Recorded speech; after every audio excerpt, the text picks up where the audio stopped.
butuh untuk segera menerapkan syariat Islam. Dan tentu saja penerapan syariat Islam ini tidak bisa diterapkan dengan sistem demokrasi, sistem republik, kerajaan, monarki konstitusi, atau kekaisaran. Sistem pemerintahan Islam yang menerapkan syariat Islam itu sudah khas, disebut dengan sistem apa? Khilafah. Pemimpinnya disebut apa? Khalifah. Bukan presiden, bukan perdana menteri, bukan raja, bukan ratu. Assalamualaikum warahmatullahi wabarakatuh. Buat badut ISIS, badut ala HTI ya. Negeri khilafah, impian dari Hizbut Tahrir Indonesia yang kemudian dibubarkan pemerintah. Para militan dan inti dari gerakan ini sekarang mulai sibuk mempersiapkan jalan agar HTI tetap bisa eksis di bumi Indonesia.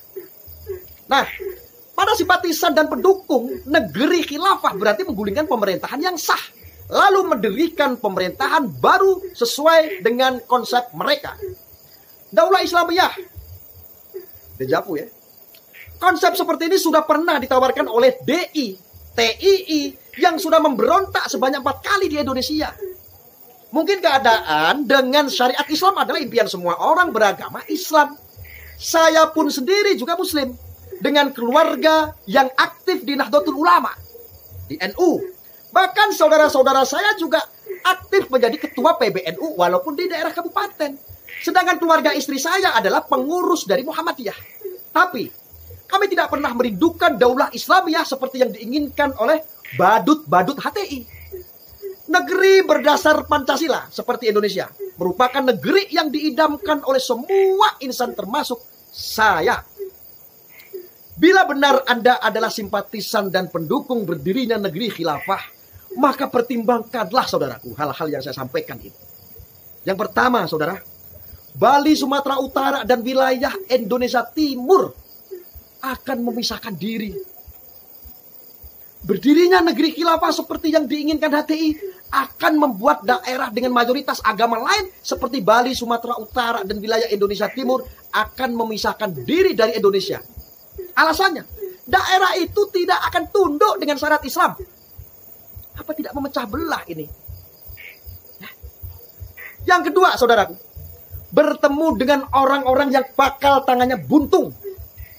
Ribuan warga Indonesia mendekam di dalam penjara karena kasus pencurian.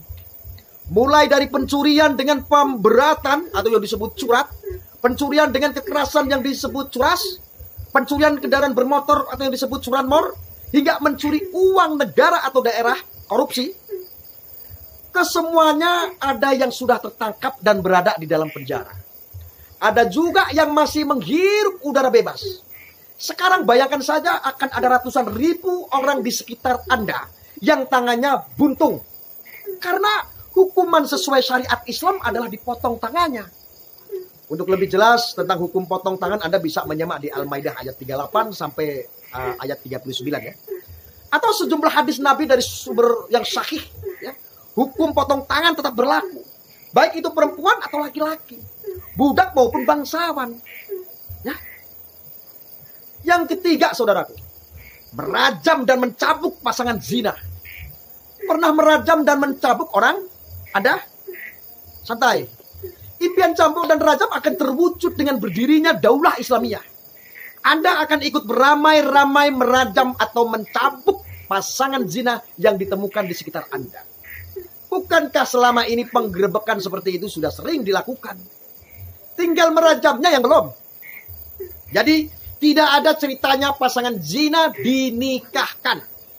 Sebelumnya ya diarak sekeliling desa agar tahu rasa. Bagi mereka hal itu belum cukup. Hanya rajam dan cambuk 100 kali yang pantas untuk mereka. Terkait hukum rajam dan cambuk, Anda bisa melihatnya di Al-Quran di surah An-Nur ayat 2 atau di sejumlah hadis Nabi yang sahih saja ya saudara ya. Yang keempat saudara, hukum qisas. Tidak ada hukuman penjara bagi seorang pembunuh dan pemerkosa yang menyebabkan orang lain meninggal. Mereka akan mendapat hukuman qisas atau ya bahasa kerennya darah dibalas darah. Kasus untuk qisas ya. Anda bisa melihat aturan di surat Al-Baqarah ayat 176. Ngeri yang diimpikan oleh HTI adalah neraka bagi tetangga, sahabat dan orang yang Anda kenal namun beragama non-muslim. Relakah mereka pergi jauh dari negeri ini? Ya saudara ya. Yang keenam saudara. Tidak ada bank konvensional. Secepatnya cabut tabungan Anda dari bank konvensional. Atau bahkan di koperasi. Pindahkan ke bank dengan syariat Islam. Tanpa bunga dan riba. Hanya bagi hasil. Termasuk Bank Indonesia yang mencetak rupiah juga harus hengkang dari negerinya sendiri. Saudara harus paham. Yang ketujuh saudaraku. Hilangnya sejumlah budaya nasional. Kuda kepang atau kuda lumping, reok ponorogo, tari-tarian, tabot atau tabuik tebuang, bambu gila, dan beberapa budaya asli Indonesia lainnya akan dihapuskan karena tidak sesuai dengan syariat Islam. Daripada hilang total, lebih baik suruh negara lain saja yang mengeklaimnya. Ya kan? Negara lain yang klaim, kita yang kehilangan.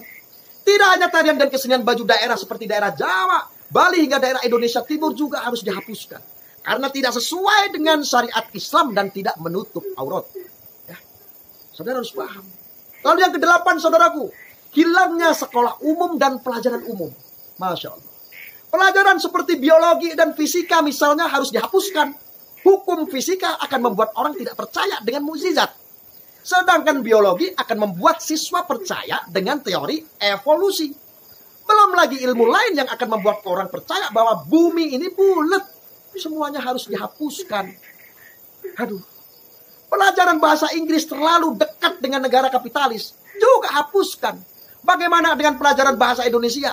Nasionalisme tidak ada dalilnya. Hapuskan. Pancasila juga tidak ada dalam dalil. Hapus. Tidak ada hadisnya.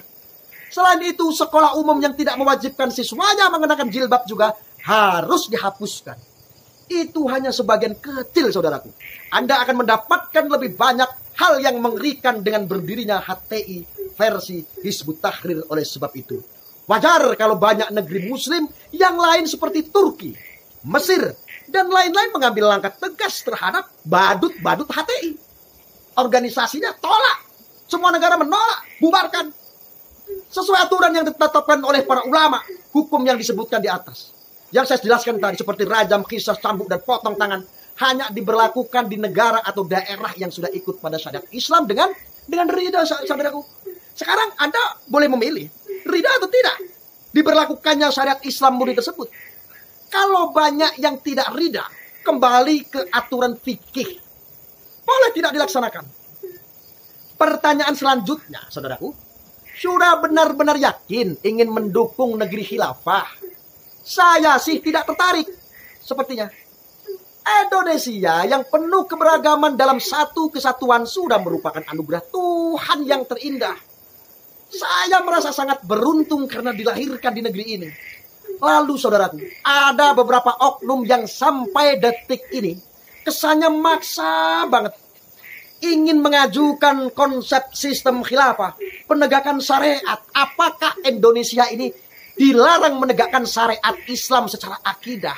Ini orang-orang badut-badut HTI seperti si Kozim, Tompel, pengacara. Anda kalau mau laporkan saya, laporkan saja. Lagian pemerintah kenapa sih nggak disikat nih manusia-manusia badut-badut ISIS ini? Makar ideologi saja nih para bajingan. Harusnya ditangkap ini. Sok-sok ingin menegakkan syariat. Emang Indonesia ini melarang untuk menegakkan syariat? Tidak ada kebebasan menegakkan syariat Indonesia. Memaksa supaya solusinya adalah khilafah. Ya, membenarkan adalah sistem khilafah dan lain sebagainya. Pemimpinnya siapa? Siapa pemimpinnya nanti? Dan itu apakah perintah Islam? Kalau memang itu wajib perintah Islam, saya tak ikut. Ini orang, Polri, Masya Allah. Polri, Masya Allah. Ini bajingan-bajingan tengik ini orang-orang ini. Ya, seperti si Tompel ini. Kelompok-kelompok ini, kelompok-kelompoknya Sugi ini. Pengacara-pengacara ISIS ini. Sok-sokan kau, ngatur-ngatur kau. Aku tantang kau ngaji. Aku makan kau pakai kitab-kitab nanti. Jadi emosi, udah deh. Udah.